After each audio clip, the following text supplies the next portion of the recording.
The conclusion of the Starr Park CCTV stream was nothing short of a dramatic spectacle, with Spike's soul appearing to detach from his physical form and the radioactive gems infiltrating the park and its guests.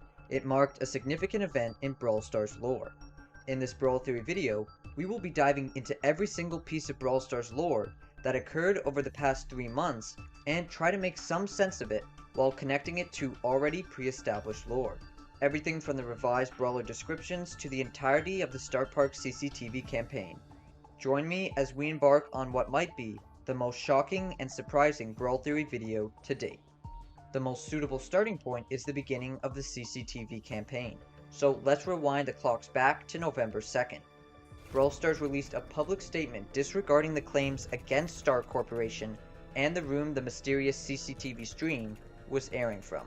The claims mentioned within the address are rather typical for Starr Park: fighting, public disturbances, and violence. However, there is one that I would like to specifically highlight and focus on within this video. That claim is what Starr Park refers to as maming. Now, for those of you who are unaware, maming is the act of injuring an individual so severely that a part of their body no longer works as it should. This might not just necessarily mean damaging it badly, but also damaging it in a way that goes against what that individual is and what it was intended to do. Within the plethora of CCTV timecodes, there are a substantial amount where this is indeed the case, and every single one of those instances featured the presence of radioactive gems. Those gems were what seemingly transformed normal individuals or objects into the brawlers we know them as today. I also believe that the gems infest the minds of those it was exposed to, and as infestations usually do, spread corruption. In a previous Brawl Theory video, I mentioned the significance of Rick's security log dated October 11th, 1995. The message reads, "Note to self, don't touch the terrifying glowing rocks."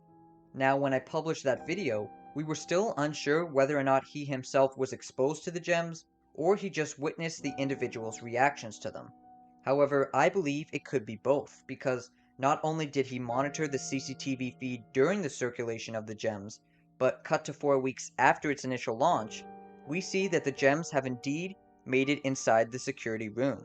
And as we've seen from numerous timecodes in the past, even simple exposure to the gems can cause things to get hectic. Based on our observations in the CCTV footage, individuals displayed varied reactions to the gems. For instance, we saw Bull, Nita, Jackie, and Shelly demonstrate anger and liberation. They appeared to be provoking conflicts and disagreements by engaging in actions and behaving differently than they typically would. As evident in the November 14 timecode, Shelly responded with anger and resentment, firing at Dynamite without hesitation, as if she was compelled by the gems. Immediately after this action, her entire demeanor shifted, and she appeared to be in profound shock, seemingly appalled by the deed she has just committed. This suggests that the gems have some sort of influence or control over their actions. It implies that the gems might possess a power or force that can manipulate individuals, leading them to behave in ways they wouldn't under normal circumstances. The gems, in a way, freed those individuals from the trap they were once in. We saw that Bull's initial fascination with the gems led to his escape from what looked to be a forced position in the diner. The same can be said for 8-Bit. Once the gems were placed on top of his head, he immediately woke up with an innate drive to engage in combat. The gems functioned as metaphorical keys, unlocking constraints within the physical bodies of the Starr Park individuals, releasing them from their compelled positions. After the effects of the gems wore off, they found themselves disoriented, unsure of their surroundings and the actions they committed. This suggested that the gems not only clouded their judgment, but also disrupted their perception.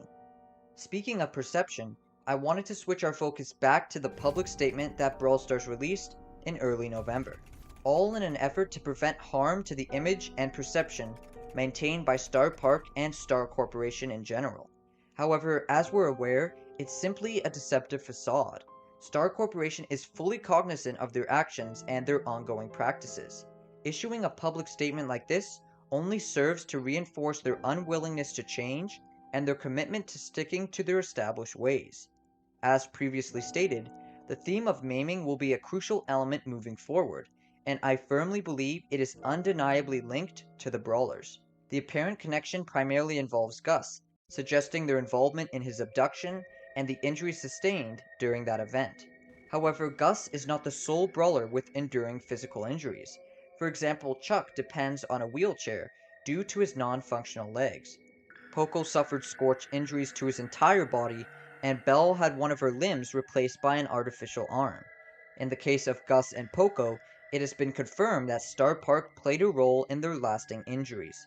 As discussed in previous theory videos, Gus faced exposure to toxic green gas that filled his balloons, leading to an untimely demise. The leg injuries he suffered may have resulted from the damage incurred during his pursuit of the balloon dog in the ghost station. Now, additional lore sheds light on Poco's experience. Exposure to the gems caused his skin to burn up, transforming him into a mariachi. This implies that Starr Park could be implicated in causing significant injuries for individuals beyond Gus and Poco, who grapple with serious physical afflictions. As mentioned previously, maiming might involve not only causing severe damage, but also altering an individual in a manner contrary to their original nature or intended purpose. This is exemplified by Spike, originally designed as a standard cactus, transformed into a living, breathing, and sentient being due to the influence of Starr Park and its elements. Similarly, 8-Bit, like Spike, originated as an inanimate object but was brought to life through the gems within Starr Park. Furthermore, the CCTV footage presented to us contains some rather disturbing imagery. Seeing Shelly turn evil and shoot Dynamite was a chilling sight to see. However, seeing him respawn was even more shocking. This means that there really is no death at Starr Park, or is that just what they want us to think? Much to everyone's surprise, before the CCTV campaign kicked off, every single Brawler description underwent a significant change. They were extensively modified to better align with the overarching lore. Most of them were pretty modest, however, there is one that changes the way you view Brawl Stars lore. And that description is Mortis's, which has a line that reads, "Nobody is dying at Starr Park." This is a sweeping statement that challenges everything, our beliefs, theories, and perceptions. They are attempting to conceal Starr Park's appearance, even though we are already aware of its grim reality. I acknowledge their attempt, but remain skeptical. However, it is important to question both sides. What if death isn't the end? What if there's a way to return after death? This brings me to my next point. In a subsequent CCTV timecode, we witness Shelly shooting and presumably killing Dynamite. However, in another timecode, Dynamite seemingly respawns, unharmed and unfazed. Initially shocking, but it kinda falls into place when you really think about it. In Brawl Stars, death leads to a respawn in the same condition as the original, or so we believe. The mystery lies in what happens between the death and respawn phases. For instance, one of Bo's voice lines touches upon the concept of death, stating, "There is no death, only a change in worlds." When the term death is mentioned, it likely refers to a permanent death rather than a temporary state. The idea of resurrection or respawning as we observe it is more accurately described as a transition of worlds. The initial world is the one you were born into or placed into, while the respawn world is shaped by your knowledge and experiences, influencing your identity and future. As we are all aware, the CCTV campaign concluded with a significant climax. We observed what appeared to be the release of Spike's soul, accompanied by the departure of the spirits that had possessed his body. These spirits could be the ones that attached themselves to him when he was brought to life by the gems, or perhaps the ones that had always resided within him, but remained dormant until awakened. Following the departure of the spirits, he collapsed to the ground and seemingly perished, contrary to Starr Park's assertion that death is impossible.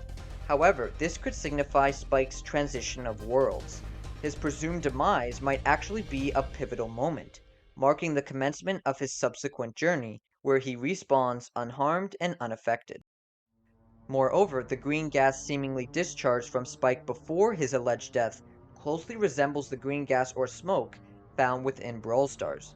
What if this implies that the green gas in-game represents the original spirits of deceased brawlers before their respawn? The accumulation of the green gas during a match could signify the increasing number of individuals meeting their initial demise. Expanding on this idea, what if the growing presence of green gas isn't just a visual cue, but holds a deeper meaning?